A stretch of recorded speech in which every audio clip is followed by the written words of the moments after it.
You have to learn to hear your words as other people hear them. That's difficult. Difficult. We've all got different life experiences, cultural backgrounds, family situations, genetics, what have you. And we say stuff to each other, and a lot of it gets lost in translation. We're not hearing the same thing that the person speaking thinks they are saying. You might be hearing these words differently from how I intend them right now. Like life is just one big game of telephone. None of us ever really completely understand each other. An interesting part about being a human being and being able to communicate. Like that's why people have exchanges like, well, I didn't intend for that to happen, or I didn't mean it that way. And other people are screaming back at them, context doesn't matter. Your intentions don't matter. Beauty is in the eye of the beholder, angry stuff like that. But nevertheless, if you're going to be a comedian, you have to work very hard to try to understand other people, right? You have to listen to and understand other people, which is odd for someone who spends so much time talking, but because you're going to say stuff, right? And they're going to hear that stuff, and then you got to figure out what they think it means, right? You got to figure out what they think it means. The things that you said, what do they think it means? And once you have an idea of what they think it means, then you can figure out if that was what you were actually trying to say. A lot of misunderstandings happen between comedians and audiences. I've watched too many comedy shows. Like everybody's not always on the same page. It can go sideways. It's difficult. It's a difficult skill to cultivate because stand-up, you're standing in front of a group of people and you're just trying to keep your cool and say some stuff that you thought about for a long time probably and practiced saying, and maybe you even wrote yourself stage directions, right? You really got invested in this. You're writing yourself notes like, hey, when you say this part, do this with your foot. That would be funny, right? So you got all that bouncing around up in your head. So you're doing this little song and dance, but at the same time, you can't be too in your own head, right? About that song and dance. You need to be paying close attention to how everyone is reacting to the song and dance, right? You got to be in sync with your dance partner,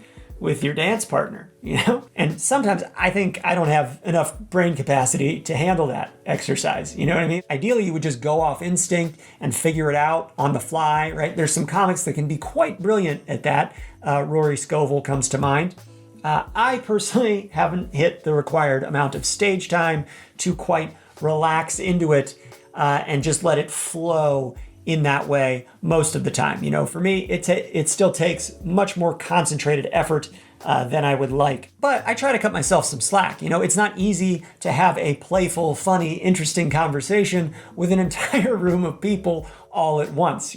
There's a lot of other conversations those people could be having. They're sitting next to lots of other people. They've got options. They've got conversational options around them. So you better have something good to bring to the tables. But anyway, where I'm at now, I try very hard to watch individual audience members and see how they react to what I'm doing. And then I make note of that when I go back to rewrite my jokes. That's been a very informative part of my joke revision process the past couple of years. A lot of my revision process is still on the page after the show. I have a harder time adjusting on the fly in the moment, but I'm getting better at letting audience feedback inform my rewrites in a more nuanced way. I used to be a little too panicked on stage to allow any subtle evaluation of particular reactions from audience members. It used to be, did it work or not?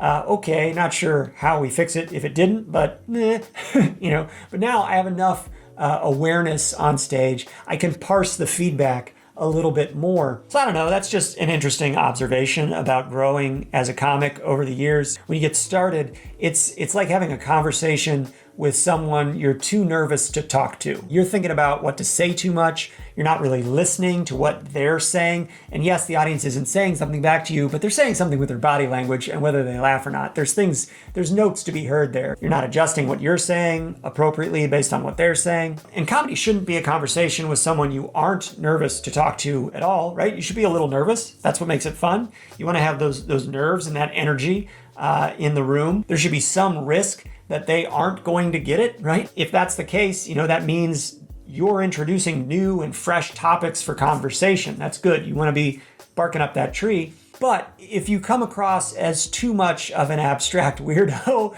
or too crass or whatever, too much of you, if you're too much, you got to be able to pull it back, based on what the read is off of the audience. With comedy, you want to be a little bit of a loose cannon at the dinner party, but you don't want to get kicked out of the dinner party. You got to make sure people are hearing what you're saying as an attempt to liven up the dinner party, juice up the dinner party. You're not trying to crash the dinner party. You're just trying to be more interesting than the hors d'oeuvres. And people want you to be more interesting than the hors d'oeuvres. They're paying attention to you. They want you to be good at this thing they're staring at, So try to listen to them, and it will help you figure out how to have a better conversation. Nobody wants to have a boring, dumb, irritating, off-putting conversation. Comedy is a conversation, right? It doesn't happen in a vacuum. Part one is you saying stuff, and then part two is seeing how the audience takes in and processes that stuff you're saying. And then part three is critical part three, reevaluating what you're saying based on their reaction, right? If you want to keep your art vital and alive, you got to stay active in that conversation. If you don't, it's going to get stale quick. You're not going to have anything interesting to contribute to the party. People don't come to parties just for the hors d'oeuvres. They come, to talk to other people, but they end up eating hors d'oeuvres because, I don't know, the other people aren't that much fun to talk to, but they wish they were more fun to talk to. Nobody goes to the party for the hors d'oeuvres. They go for the conversation. But sometimes the conversation's not there, so you just settle for hors d'oeuvres.